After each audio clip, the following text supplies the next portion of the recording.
Hi guys, welcome back to my YouTube channel. And today guys, I'm coming here representing Millennium Fellowship 2021. So guys, I am happy to be here today, and I'm happy for you to be my audience that you are. And today guys, I would like to talk about Millennium Fellowship. I managed to secure a space, and I am a Millennium Fellow of 2021. And as of now, we were submitting our social impact tour, and I just thought, why shouldn't I say something? Because my social impact tour would be a video or an article, so I went for an article instead. But I just thought I would do a video of mostly what we have, the experience of becoming a Millennium Fellow, and how much it's nice, and just educate you guys about Millennium Fellowship. So Millennium Fellowship is mostly the idea of Millennium Fellowship is it's semester long, and then it's on leadership development, and it touches on students in campuses in all the countries worldwide. And the good thing about it is that through the semester long journey, you get to have as many experience and as many consultants who will guide you through a project. And when you apply for the Millennium Fellowship, you're asked about the project you'd want to implement in your country, and which SDG, Sustainable Development Goal, your project will be touching on. So when I was applying, things changed between. But when I was applying, I wanted to really I applied using a project on health, and that is SDG 3, good health and well-being.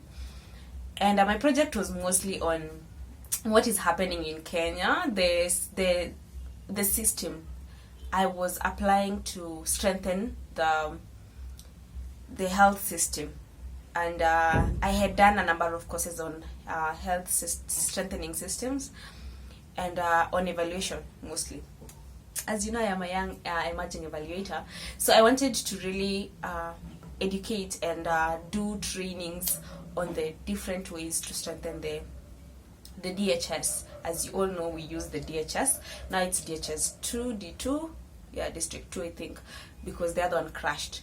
So I wanted to really educate the health workers on the indicators to use, so that to enhance the system, and also to make sure that the health system is stronger compared to how it is at the moment. Sometimes you go to a hospital and the records are still manual, and maybe there's no procedure on follow up, if at all the information that has been recorded maybe in a sub county reaches the whole national, the DHS now.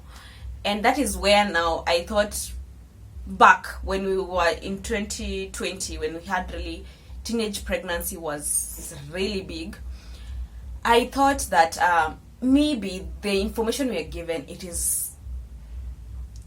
I thought it is not really ascertaining as such, because if you look at it, if you really inspect the information, the number of teenage pregnancies that were reported at that time were for those who were reporting to the health facilities for ANC visits, antenatal care.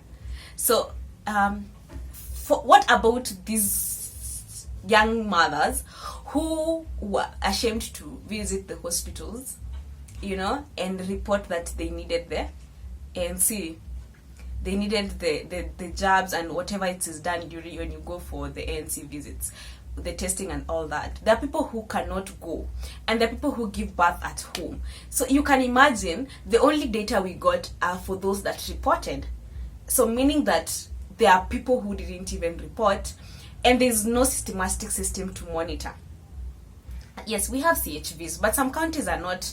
CHVs are county health volunteers, and some counties are not really paying these people.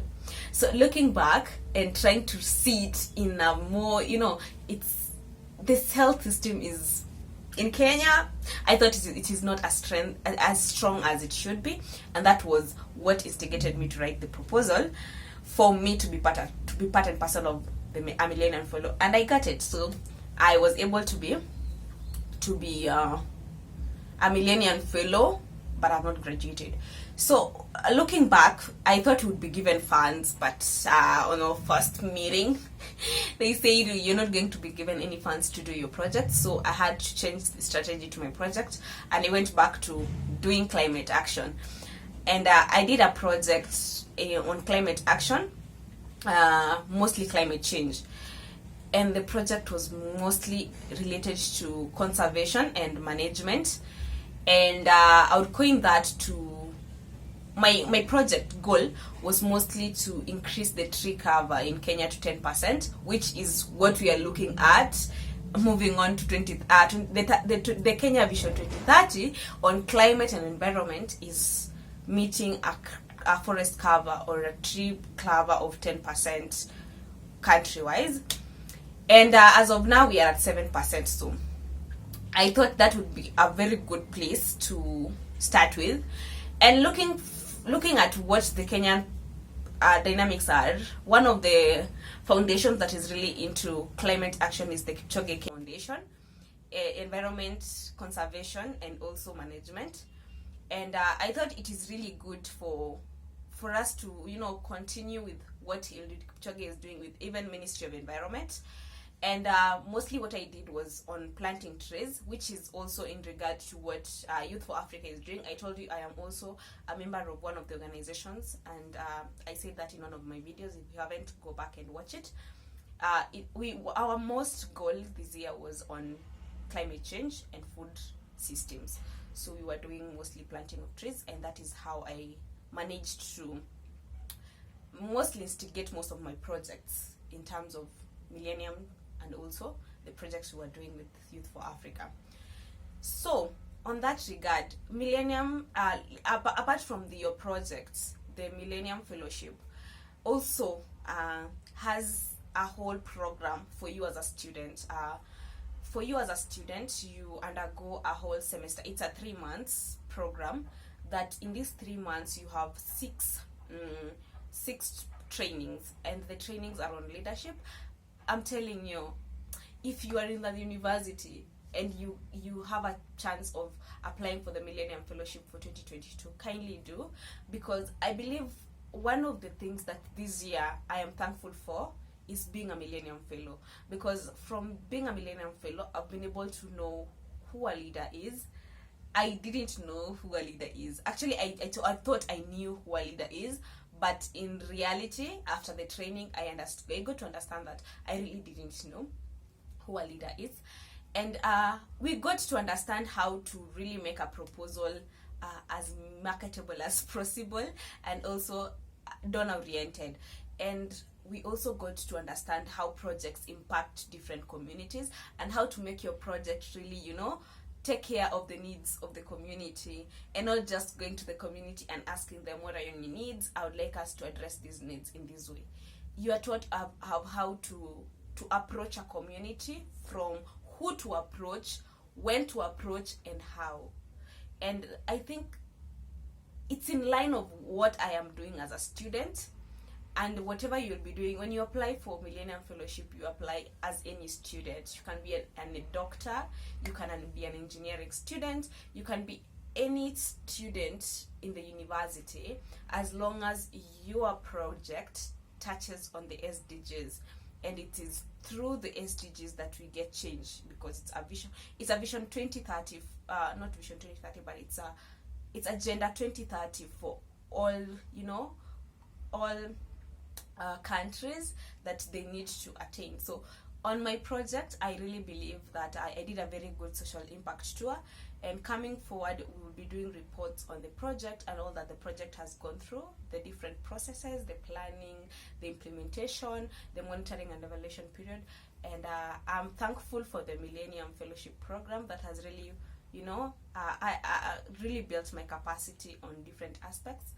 And thank you so much, Millennium Fellowship, for giving us very, very, very good speakers on the different webinars we've had.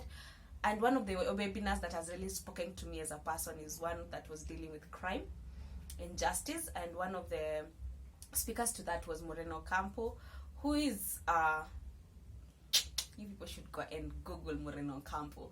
I really love what he brought out about the crime and justice scenarios in different countries, in Africa, Asia, and European countries, and how crime is carried out in these different countries.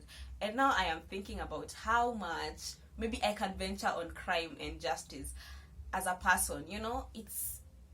He was really into doing it for the benefit of the people, not doing it for the benefit of you as a lawyer going to defend a client. Are you defending this client for the betterment of you getting the money, or are you doing it for justice?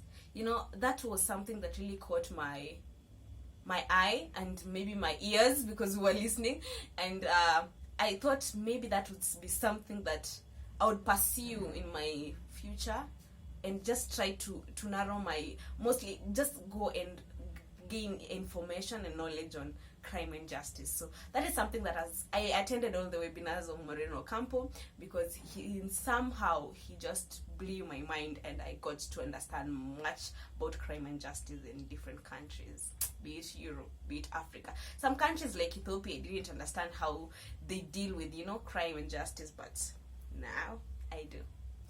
So guys, thank you so much. I would like you to subscribe to my channel kindly.